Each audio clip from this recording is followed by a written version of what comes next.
An urgent call was sent to allies. Deathworlders' war fleet appeared. The signal came in broken fragments, looping on every emergency frequency the Galactic Council maintained. Not one world was sending it. 14 were. Ambassador Velkarin of the Solani Collective pressed all four of his hands flat against the council table and stared at the star map rotating above it. The red markers showing Voakai fleet positions had tripled in the last 6 hours. 14 colony worlds, 7 trade stations, and 1 full defense grid reduced to debris fields. The Voakai were not raiding. They were erasing. "We have no choice," said Council Speaker Dareth, her translucent wings folded tight against her back, the way her species held them when fear became undeniable. "We must send the call." The chamber went quiet. Every delegate knew what the call meant. Every delegate had spent the last 40 years hoping they would never have to make it. Velkarin opened the emergency channel and spoke the words that felt like swallowing glass. "This is the Solani Collective, transmitting on behalf of the Galactic Allied Council. We are requesting immediate military assistance from the Terran Federation. Coordinates attached. The threat level is classified as extinction tier. Please respond." He closed the channel. No one in the chamber spoke for a long time. "They will come," said the Dravathi representative, a tall, thin creature whose species had spent 2 centuries cataloging every known sapient race in the galaxy. He said it the way someone announces a natural disaster. Inevitable, terrible, necessary. "How long?" asked Velkarin. "When humans receive a distress call from allies," the Dravathi said, "they do not deliberate, they move." He was right. On Earth, in the Northern Atlantic Command Center buried 2 kilometers below the ocean floor, Captain Owen Hale was eating a lukewarm meal at his desk when the alert hit every screen in the building at once. He read it once, set down his fork, stood up. He was in the command room in 40 seconds. Lieutenant Kate Marsh was already there, her fingers moving across 3 screens at once. "Fleet Command authenticated it," she said without looking up. 14 distress signals converging on Council space. Voakai signatures confirmed across all impact sites. "How many ships do they have?" Owen asked. "Current estimate, 460 warships. Long-range sensors put them moving at 0.72 light speed toward the Solani homeworld." She paused. "They will arrive in 11 days. Owen looked at the star map. He looked at the red sweep of the Voakai advance. He looked at the small green cluster of human fleet positions, currently spread across 4 sectors on routine patrol. "How long to assemble the war fleet at Rally Point Sigma?" he asked. 72 hours, said Commander Nora Ellis from across the room. She had arrived even faster than Owen, her jacket half-fastened, her expression the flat, focused look she always wore when the situation removed all options except one. "Admiral Tanner is already authorizing the recall orders." "Tell him we need every ship," Owen said. "Not patrol vessels, not escorts. Every warship we have on this side of the sector." Nora nodded and opened the command channel. Owen stood at the map and counted the red markers, 460 Voakai ships. They were a fleet that had steamrolled the Prathani Dominion in 6 weeks. They had shattered the Krellian Defense League in 4. They did not negotiate. They did not accept surrender as a meaningful concept. They arrived, and then there was nothing. And 14 worlds had called humanity for help. He understood the weight of that. He understood what it cost those alien governments to make that call. For 40 years, the galactic community had watched humanity with something between unease and awe.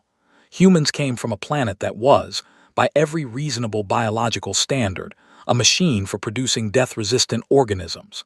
High gravity, extreme temperature variance, predator ecosystems that had been running evolutionary arms races for millions of years. The creatures that clawed their way to the top of that food chain and then somehow built starships were not like other sapient species. They healed faster. They endured more. They operated under conditions of fear and pain and physical stress that would paralyze most species and called it Tuesday. The Voakai had never met humanity in a full engagement. They had read the reports. They had decided the reports were exaggerated. They were about to find out. Owen turned to Kate. "Get me a channel to every fleet captain on the recall list." "You're on," she said. He spoke clearly, no drama in his voice, just the plain hard facts that people needed when there was no time for anything else. "This is Captain Owen Hale, Northern Atlantic Command, acting on Admiral Tanner's authority. The Allied Council has issued an extinction tier distress call. The Volkai Warfleet is moving on Solani space and they have 11 days before arrival.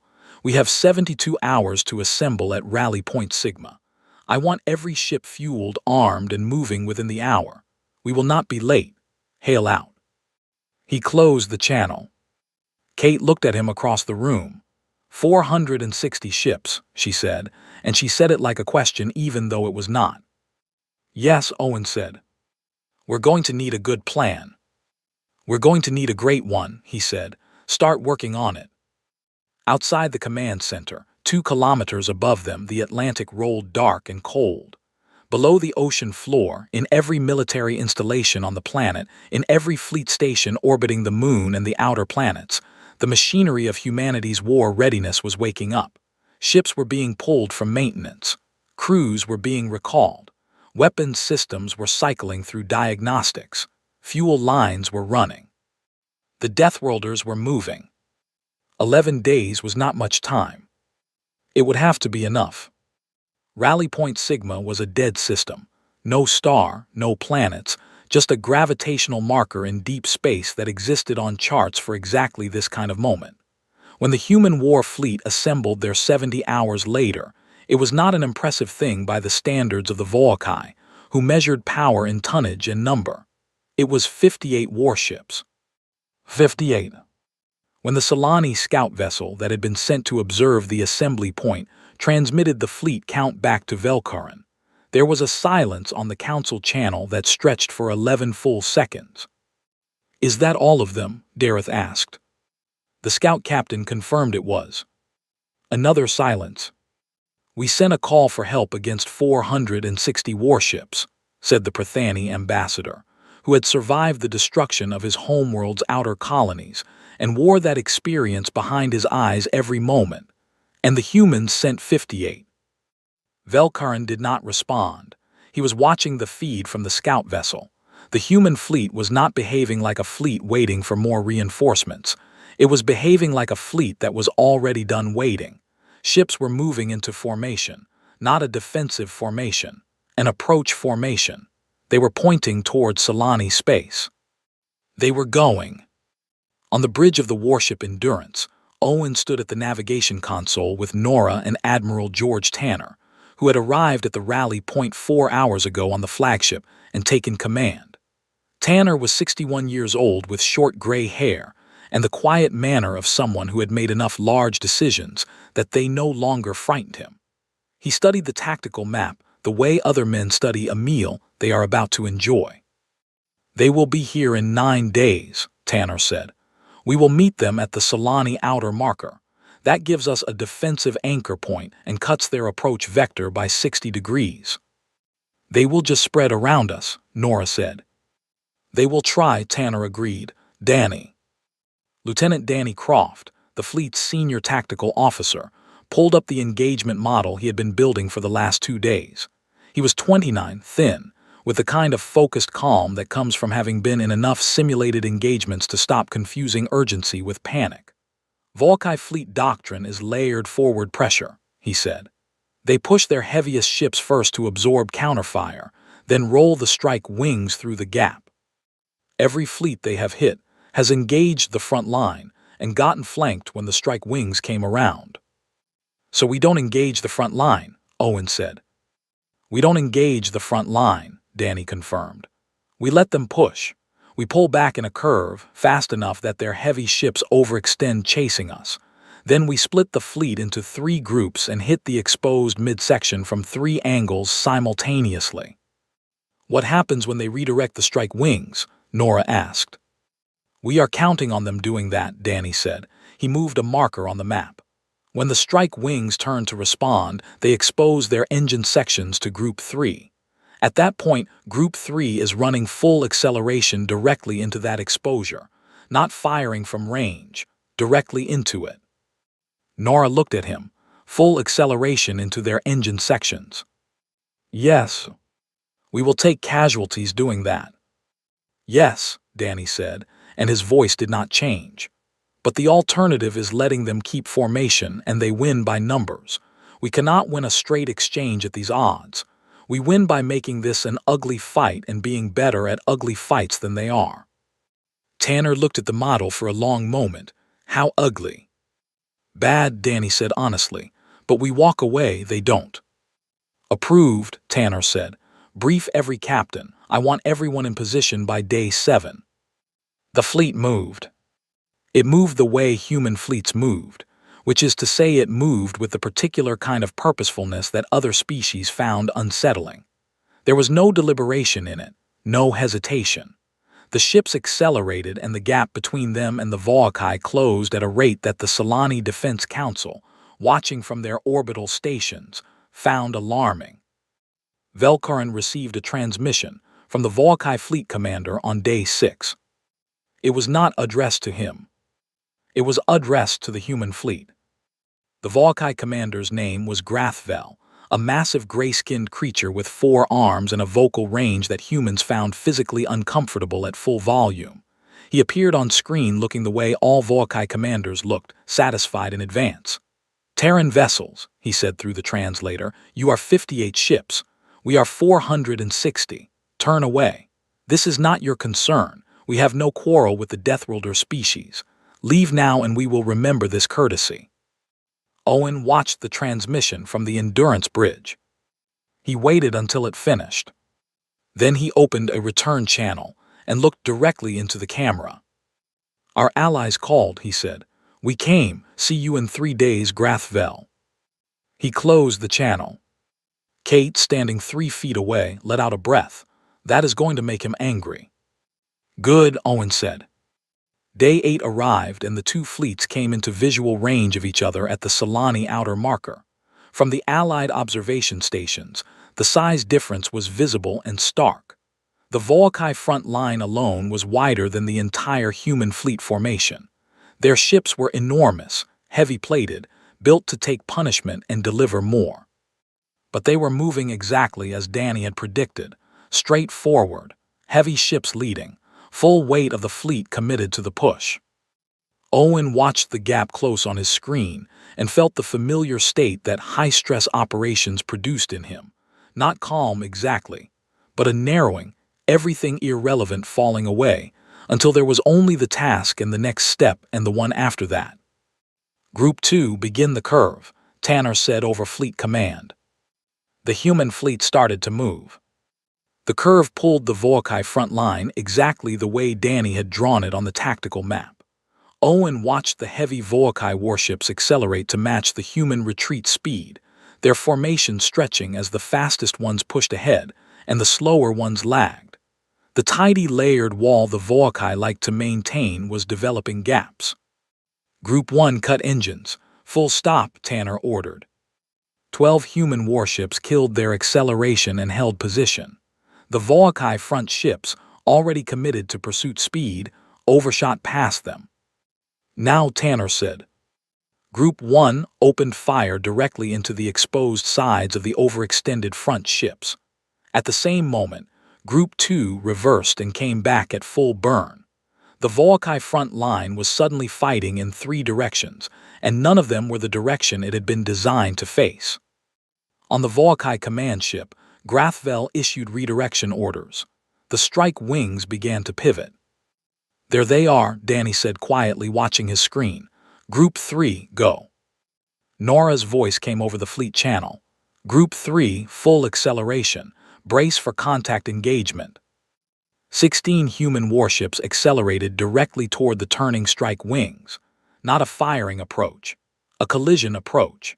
The kind of thing that made tactical sense only if the crew inside the ships could physically survive the forces involved, which Volcae commanders had always assumed was roughly similar to their own limits. It was not. The human pilots pushed their ships to acceleration levels that would have caused loss of consciousness in most species. They trained for this. Their bodies were built for this. Kate, strapping in at her station as the Endurance pushed into its own attack run, felt the pressure across her chest and breathed through it the way she had been doing since flight school, steady and deliberate, keeping her hands on the controls. The first Group 3 ship hit the lead Volkai strike wing vessel, not in a full ram but at a weapons-optimal close-range pass that took it by complete surprise. The Volkai pilot had not anticipated anything closing at that speed. His evasive response was too slow. By the time the human ship had cleared his position, his engine section was gone and his ship was spinning out of formation. The second pass hit another strike wing vessel the same way, and the third. Grathvel watched his strike wings being picked apart by ships moving too fast for his gunners to properly target, and felt something he had not felt in 22 years of campaigns. Uncertainty. "What are they doing?" he said. Not a question exactly. More the sound a mind makes when it encounters something outside its model. "They are not losing consciousness from engine stress," his tactical officer reported. "They are sustaining acceleration levels that should be incapacitating." "Nothing sustains those levels." "They are sustaining them." Owen's ship drove into the gap between two Volkai heavy ships, close enough that the Endurance's hull rang from proximity debris, and fired a full weapon spread at point-blank range into both of them simultaneously. The impacts lit up the screens on the Solani observation deck, and the alien officers watching fell silent. Velkarn stood at the observation window and watched a human warship that was clearly damaged, one of its stabilizers venting atmosphere, continue moving forward. It was not retreating. It was not holding position.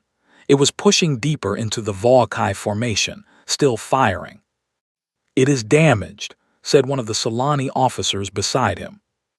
"Yes," said Velkarn. "Why is it not withdrawing?" Velkarn did not answer. He had read the reports about humans. Everyone in the council had read the reports, but reports did not prepare a person for the image of a burning ship pushing forward into the heart of an enemy formation, because the crew inside it apparently found that preferable to stopping. The Volkai Rear Command tried to redirect their remaining formation to surround the human fleet. Tanner saw it coming. He had planned for it. "Fleet, execute Delta pattern," he said. The 58 human ships, now battered, some of them leaking atmosphere, none of them stopping, broke apart into smaller fast-moving groups and threaded through the Volkai formation in patterns that defied the standard tactical models the Volkai had used against every previous enemy. There was no clean line to attack, no concentrated mass to overwhelm. Every time a Volkai gunner found a target, it was already somewhere else. Danny was at his station with 3 screens active, feeding positional updates to every group captain, adjusting the pattern in real time as the Volkai responded. He had not slept in 31 hours. His hands were steady. "Group 2, they are trying to collapse on your position from starboard. Full burn, heading 274. Go now." The group went. The Volkai collapser formation found empty space where the human ships had been. Grathvel had fought 41 engagements. He had never lost one. He had never been in one where the enemy moved like they did not care whether they survived the next 30 seconds as long as they did enough damage in those 30 seconds. Most species fought to preserve themselves. Preservation was the bottom of all tactical logic. You preserved your forces and expended the enemy's. These creatures did not behave that way. He looked at his casualty reports. 31 of his ships were out of the engagement. The humans had lost 9. The ratio was wrong. It was very wrong. Against a fleet of 58, losing 31 ships in the first 2 hours of engagement was not survivable math. He opened the fleet channel and issued new orders. "All ships full forward, overwhelmed by mass, push through." He had 460 ships. Even burning through them at this rate, volume should win. It had to win. Owen read the Volkai response on his screen and looked at Tanner. "He is going all in," Owen said. "He has to," Tanner said. He has no other option that works for him, which means we are about to have a very difficult few hours. Group positions. Holding, Danny said. But Group 3 has taken heavy damage. Nora's ship is still moving, but her weapons output is down to 40%. Owen looked at the Vaukai mass bearing down on the human fleet positions. 460 minus 31 was still a very large number. He opened his channel. All groups, this is Hale. Hold your positions. They are committing everything because we have forced them to. That means we are winning. Hold. The Vaukai mass push hit the human fleet like a wall of water hitting stone. Owen felt the endurance shudder under 3 simultaneous weapon impacts and grabbed the console edge to keep his footing. 2 stations across the bridge sparked and went dark. Kate cut across to the backup systems and had them running again in 40 seconds. Hull integrity at 73%, she called out. Weapons. All primary systems active. The fleet channel was full of voices, group captains reporting, adjusting, relaying damage and position. Tanner's voice cut through it all at regular intervals, steady and measured, redirecting the groups with the calm of someone who had decided several minutes ago to stop tracking the fear and track only the information. 3 human ships were gone. Fully gone, not disabled. The Vaukai mass push had enveloped them. Owen processed that and kept moving. There was nothing else to do with it right now. Danny pulled up something on his screen and leaned toward it. He went quiet for 6 full seconds, which on a battle bridge was noticeable. Danny, Owen said. There is a pattern in their formation, Danny said. He rotated the tactical map. Look at this. Their heaviest ships are clustered in a cone shape on the left flank. That concentration means their right flank is relatively thin. It is their strike wing staging zone. If you pull ships off that side to reinforce the push, that staging zone becomes a gap. They are going to pull those ships, Nora said over the fleet channel. She had been listening. Danny, what are you seeing? A window, Danny said. If we can force them to commit one more reinforcement wave from that right flank staging zone, there will be a passage through it. A narrow one. Not enough room for a full group. Room for one ship making a direct run at full speed.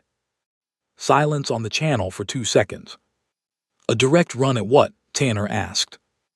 Danny traced the line on the map. The Vaukai command ship. Grathvel is running this engagement from there. Their fleet coordination is centralized. It is the way all Vaukai fleet command works. You take the command ship out and 400 ships suddenly have no unified direction. They fight individually. We can manage individual ships. One ship, Tanner said, making a direct run through a gap in 400 Vaukai vessels. Yes, Danny said. Another silence. I will run it, Owen said. Owen, Nora said, her voice flat, which was the only way she ever expressed something she did not want to express. I know, he said. Tanner, I need groups 1 and 2 to hit that right flank hard and keep hitting it until they pull reinforcements across. That is the trigger. The moment those ships move, I will know the gap is forming. Tanner looked at him for 3 seconds. Approved. Danny, coordinate groups 1 and 2. Owen, you will know when. The next 40 minutes were the most sustained combat the human fleet had maintained in the engagement. Groups 1 and 2 hammered the Vaukai right flank with everything they had, not a tactical probe but a full press, expensive and grinding. The Vaukai right flank buckled, held, buckled again. Kate watched the Vaukai positional readout and counted ships. They are pulling from the staging zone, she said. 12 ships moving toward the right flank. More, Danny said over the channel. We need more, keep pushing. 8 more Vaukai ships repositioned. That is it, Danny said. Owen, go now. Owen was already at the helm. The Endurance had not been built to do what he was about to ask it to do. It was a warship, not a fast attack vessel. But it had engines built for exactly the kind of sustained, high-stress operation that humans designed everything around, because the people building it had grown up on a planet where everything was trying to remove them from existence, and standing still was always the worst option. He pushed the throttle to full military power, and the Endurance went. The gap in the Volkai staging zone was exactly as narrow as Danny had described. Kate had the targeting systems active and was reading the approach geometry in real time, calling adjustments. The two of them working the ship through the corridor of open space between Volkai hulls that were close enough on both sides to see the scoring marks from previous engagements on their armor plating. 3 Volkai ships in the corridor opened fire as the Endurance drove through. Impacts hammered the ship. The hull warning alarms were continuous now, not individual alerts but a solid wall of sound that Owen had already filtered out. "Forward shields at 40%, Kate said. "Hull breach on deck 4, sections are sealed. Weapons range to command ship. 20 seconds. The Volkai command ship was enormous. It was the largest vessel in the fleet, built to project authority as much as combat power, bristling with weapon arrays that were all now turning toward the incoming human warship. Grathvel was watching the Endurance coming through the gap in his staging zone with the expression of something that has, for the first time, recognized a threat it did not fully plan for. "Full spread," Owen said. "Everything we have, fire." The Endurance released its entire weapons payload into the Volkai command ship at combat close range. The explosion was visible from the Solani observation deck without any enhancement. Velkarin turned from the window briefly, then turned back. The command ship was not destroyed. It was built for durability on a scale that single-pass fire could not eliminate, but its communication arrays were gone. Its coordination systems were gone. Its bridge section was dark. And 429 Volkai ships suddenly had no one telling them what to do. The Allied observation deck broke into noise. Several Solani officers were simply staring. The Dravathi representative, who had been silent for 2 hours, made a sound that his translator converted as something close to awe. "Now," Tanner said over Fleet Command, his voice exactly as measured as it had been 4 hours ago. "All groups, full engagement, they fight individually now. Pick your targets and do not stop." The Volkai without centralized command were not helpless. They were experienced warriors and their individual captains were competent.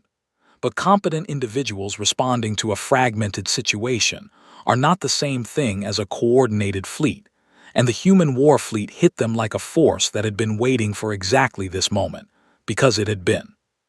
Groups 1, 2, and 3 converged from their positions and drove into the disorganized Volkai formation with the kind of focused energy that comes from knowing the window is open, and it will not stay open forever. Ship by ship, the Volkai vessels were separated, isolated, and engaged on terms they had not chosen. Nora's ship, running at 40% weapons output, threaded between 2 Volkai heavy cruisers that had not yet oriented toward a common target and fired into both of them from close range, using her reduced firepower the only way it could be effective, up close where accuracy compensated for power. Her ship took a hit that knocked 2 officers from their stations. She had them back at their consoles in 3 minutes. Danny was tracking 31 individual engagements simultaneously, feeding information to every group captain, watching the tactical picture change in real time and adjusting to each shift before it became a problem. He had been awake for 39 hours. His voice on the fleet channel was as level as when the battle started. On the Endurance, Owen had turned the ship around after the command ship strike and was back in the engagement, driving toward a cluster of 4 Volkai vessels that were trying to reform a coherent unit. Kate had the weapons systems running through 2 active damage warnings and was hitting targets with the precision that comes from having drilled this in enough simulations that the real version becomes familiar in its mechanics even when it is terrible in everything else. The Volkai command ship, its bridge systems down, had been drifting. It was not destroyed. Grathvel was alive inside it, working through emergency communication lines trying to re-establish contact with his fleet. His tactical officer was feeding him positional reports verbally because the display systems were offline. What he heard from those reports was not good. 68 more of his ships were out of the fight. In 3 hours, he had lost 99 ships, nearly a quarter of his fleet, against 58 human vessels, 14 of which were now out of action. The ratio had not improved. He sat with that number, 99 ships, 43 campaigns without a single engagement loss, and now 99 ships gone against an enemy that had started the fight at a strength disadvantage that should have been decisive.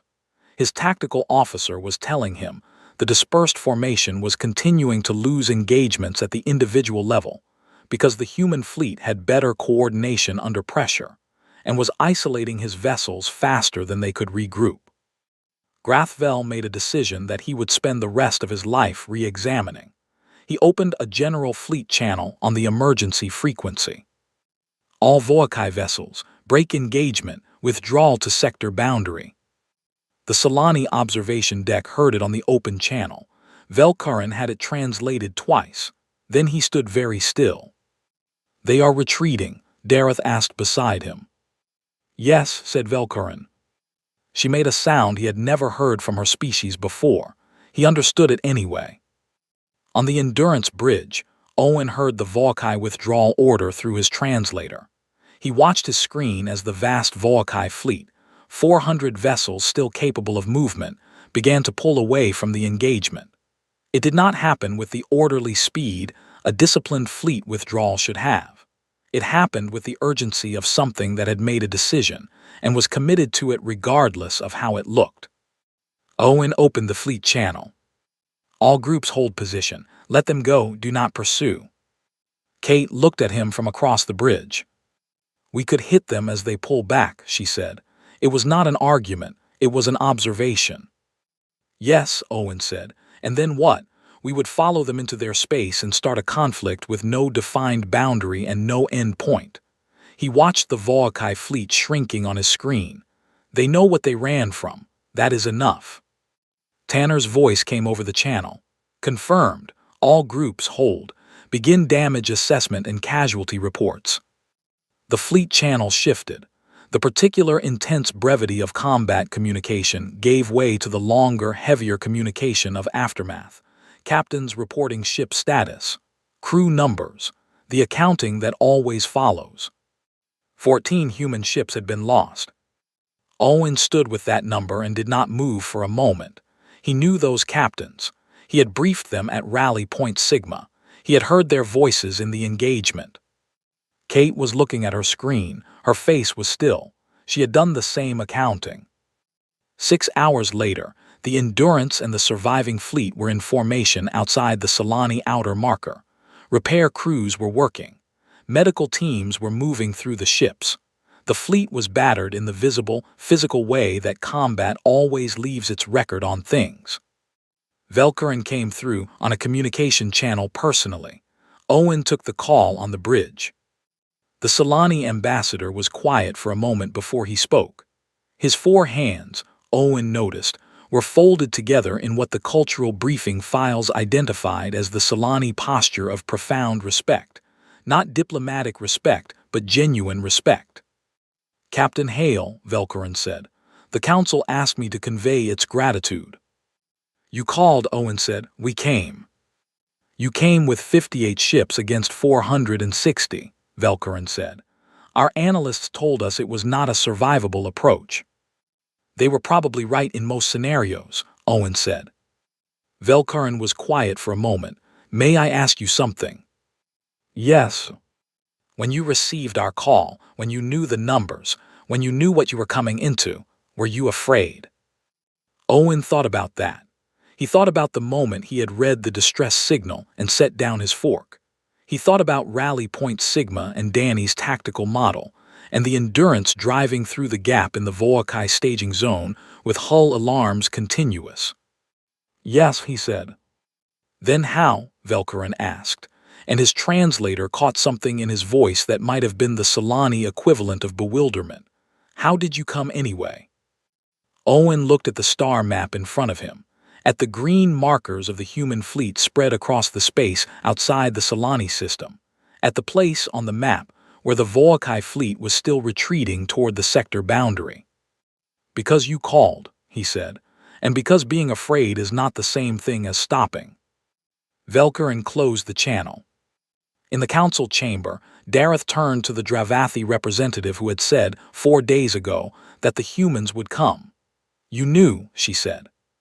"I had read the reports," the Dravathi said. "The reports did not prepare me for this." "No," the Dravathi agreed, watching the human fleet on the observation screen, battered and present and not going anywhere. "They never do." Across the sector, in 14 worlds where the Voakai advance had been weeks away from arrival, the distress signals that had been looping on every emergency frequency went quiet. Not because anyone turned them off, but because the thing they had been calling for had arrived and answered, and the threat was gone, and there was nothing left to be urgent about. The Deathworlders had come, and the galaxy would remember it.